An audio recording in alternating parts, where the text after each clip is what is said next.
तो फाइनली दोस्तों, आज हमारा लास्ट यूनिट डिस्कस होने वाला है क्लाउड कंप्यूटिंग का। और अभी तक हम लोगों ने टोटल 4 यूनिट को अच्छी तरीके से डिस्कस किया है। अगर आपने उनको नहीं देखा है तो ज़रूर देखिएगा। प्लेलिस्ट का लिंक आपको नीचे मिल जाएगा, आप वहाँ पे उसे चेकआउट कर सकते हैं। और वीडियो को लाइक कर दीजिएगा, वीडियो को अपने फ्रेंड सर्कल में शेयर करिएगा ताकि वो लोग भी इन चीज़ों को देख के इनका फ़ायदा उठा सके। ठीक है, ये पूरा सिलेबस आपके इंटरफेस में नज़र आ रहा है। सबसे पहला आपका है इशूज़ इन क्लाउड कंप्यूटिंग, यानी क्लाउड कंप्यूटिंग में कौन कौन से इशूज़ हैं। कह रहा है कि although cloud computing provide many benefits, यानी as compare to another feature, इसके जो क्लाउड कंप्यूटिंग है बहुत सारे बेनिफिट को भी प्रोवाइड करता है, लेकिन इसके पास कुछ चैलेंजेस भी होते हैं। मेजर इशूज क्या है? पहला आपका सिक्योरिटी एंड प्राइवेसी का, यानी रिस्क ऑफ डेटा लीकेज, यानी डेटा लीकेज के चांसेस रहते हैं। Unauthorised access to the sensitive information, यानी जो जरूरियात चीज़ें हैं उनका अनऑथराइज्ड एक्सेस अगर हो जाएगा तो कहीं ना कहीं चीज़ें बहुत ज़्यादा डिस्टर्ब हो जाएंगी। यूज़र का अगर कोई प्राइवेट चीज़ लीक हो गया, कोई प्राइवेट इन्फॉर्मेशन, तो कहीं ना कहीं चीज़ें दिक्कत होगी। डेटा लॉस, यानी डेटा में भी loss due to the hardware failure और साइबर अटैक, यानी जो डेटा है या तो साइबर अटैक या फिर फेलियर ऑफ हार्डवेयर के अकॉर्डिंग लॉस हो सकता है। वेंडर लॉक इन, यानी difficult to mitigate application from one cloud provider to another, यानी मिटिगेट करना एप्लीकेशन को एक क्लाउड से दूसरे क्लाउड में थोड़ा सा मुश्किल हो जाता है।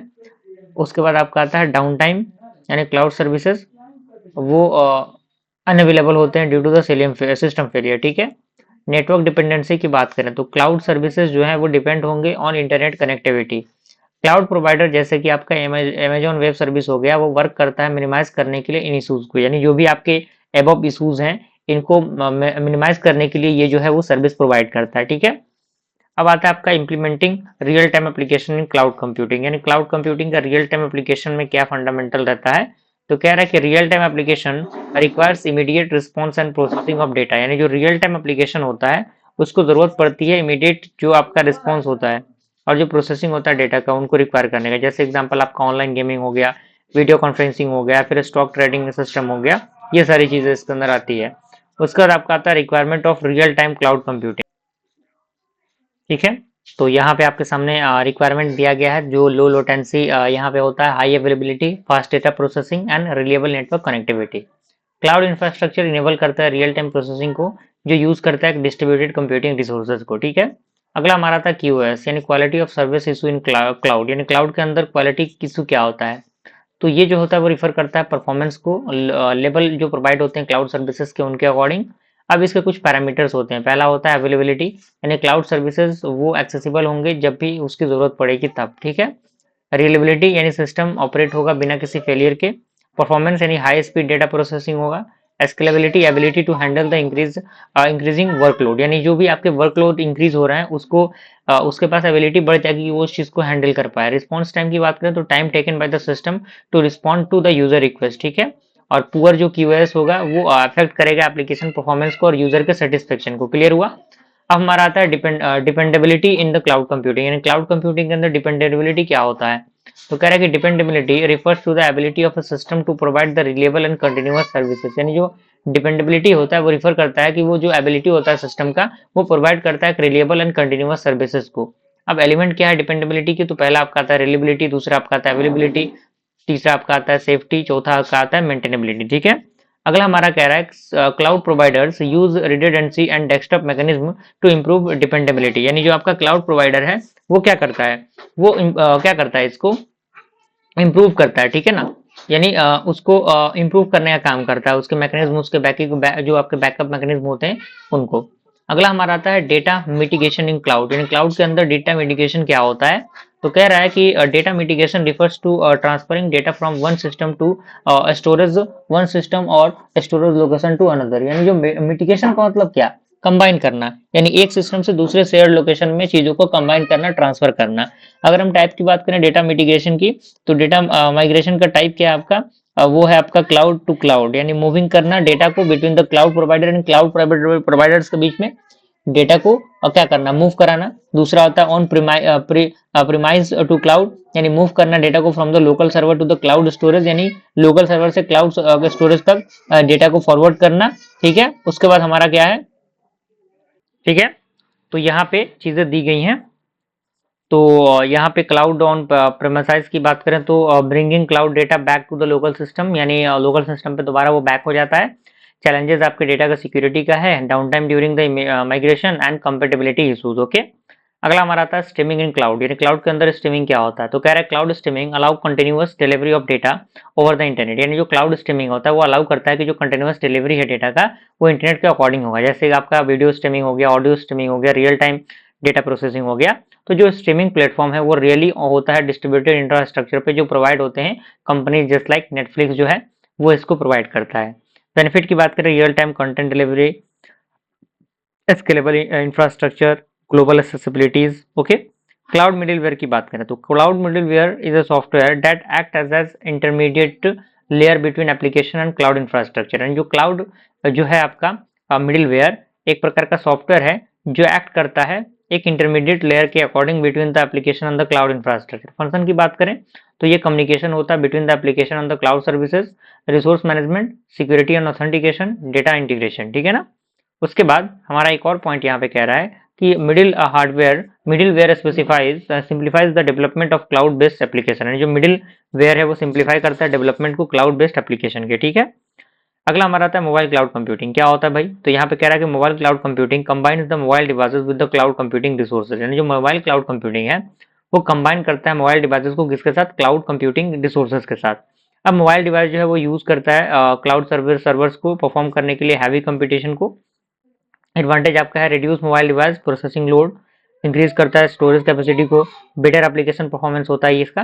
जैसे एग्जांपल आपका देखिए, services include the mobile application running on the Google cloud, यानी गूगल क्लाउड पे जो भी सर्विसेज है आपको पता है मोबाइल के अंदर उस चीज से सेपरेट होती है, बिना उसके वो चीजें चलेंगी ही नहीं, तो ये चीजें होती हैं। अगला हमारा था इंटर क्लाउड इशूज। यहाँ पे कह रहा है inter cloud computing refers to the interaction between the different cloud system, यानी ये बेसिकली इंटरेक्ट करता है अलग अलग क्लाउड सिस्टम से। चैलेंजेस इसका है डेटा का interoperability, security differences, network latency, standardization issues. And cloud provider जो है वो इंश्योर करते हैं कि जो कंपेटेबिलिटी है वो इंटर क्लाउड कम्युनिकेशन के अकॉर्डिंग हो। ठीक है, अगला हमारा आता है ग्रिड ऑफ क्लाउड।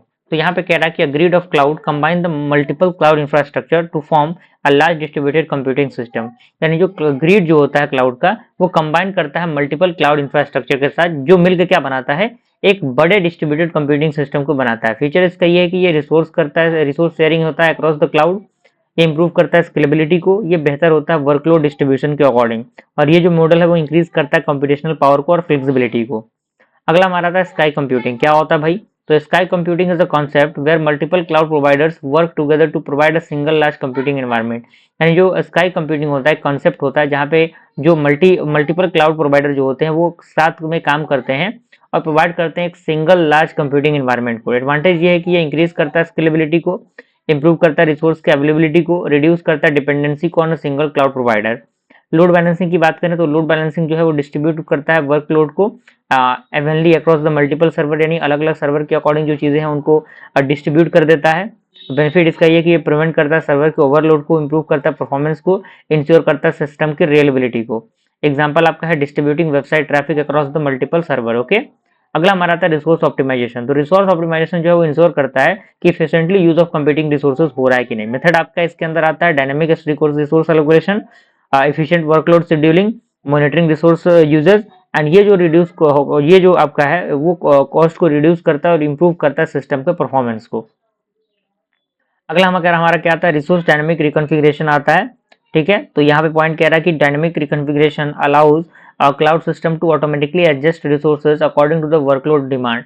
यानी जो डायनेमिक रिकॉन्फ़िगरेशन होता है वो अलाउ करता है क्लाउड सिस्टम को कि वो ऑटोमेटिकली एडजस्ट करे रिसोर्सेज को according to the workload demand. ठीक है, एग्जाम्पल इसका इंक्रीज करना सीपीयू को और मेमोरी को जब ट्रैफिक इंक्रीज हो, रिड्यूस करना रिसोर्सेज को ड्यूरिंग द लो डिमांड, और ये जो है वो इंप्रूव करता है एफिशिएंसी के साथ साथ स्केलेबिलिटी को भी। ठीक है, मॉनिटरिंग की बात करें, क्लाउड के अंदर मॉनिटरिंग क्या होता है, तो कह रहा है cloud monitoring track system performance and resource uses. यानी जो क्लाउड मॉनिटरिंग है वो ट्रैक करता है सिस्टम के परफॉर्मेंस को और रिसोर्स जो यूज हो रहा है उसको।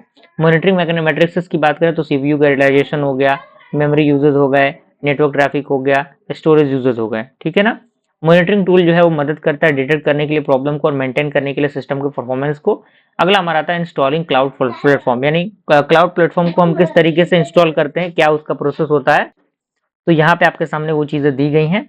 ओके, यानी जो क्लाउड प्लेटफॉर्म है प्रोवाइड करता है इंफ्रास्ट्रक्चर को और टूल को जिससे कि क्लाउड के एप्लीकेशन डेवलप होते हैं। ठीक है, स्टेप दिए गए हैं इसके अंदर। पहला आपका आता है इंस्टॉल करना वर्चुअलाइजेशन सॉफ्टवेयर को, कॉन्फ़िगर करना सर्वर को और नेटवर्क को, इंस्टॉल करना क्लाउड के मैनेजमेंट सॉफ्टवेयर को, और कॉन्फ़िगर करना स्टोरेज एंड सिक्योरिटी सेटिंग को, और डिप्लॉय करना एप्लीकेशन को। आपका एग्जांपल दिया गया है ओपन स्टैक, ये आपका क्लाउड प्लेटफॉर्म है, ठीक है ना। अगला हमारा आता है performance evolution of cloud platform, यानी परफॉर्मेंस इवोल्यूशन क्या होता है। तो कह रहा है performance evolution measures how well the cloud system operate, यानी ये बताता है कि आखिर कैसे क्लाउड सिस्टम ऑपरेट होता है। यानी यहाँ पे मैट्रिक्स दिए गए हैं, जैसे रिस्पॉन्स टाइम हो गया, थॉटपुट हो गया, स्केलेबिलिटी हो गया, रिसोर्स यूटिलाइजेशन हो गया, रिलायबिलिटी हो गया। ये जो मैट्रिक्स है वो मदद करते हैं डिटरमाइन करने के लिए एफिशिएंसी को क्लाउड के प्लेटफॉर्म को, ठीक है। अगला हमारा आता है features and the function of cloud computing platform. कह रहा है cloud platform provide the tool and services for developing and maintaining application. And जो क्लाउड प्लेटफॉर्म्स होते हैं वो प्रोवाइड करते हैं टूल को और सर्विसेज को, जिससे कि वो डेवलप कर सके और मैनेज कर सके एप्लीकेशन को, ठीक है।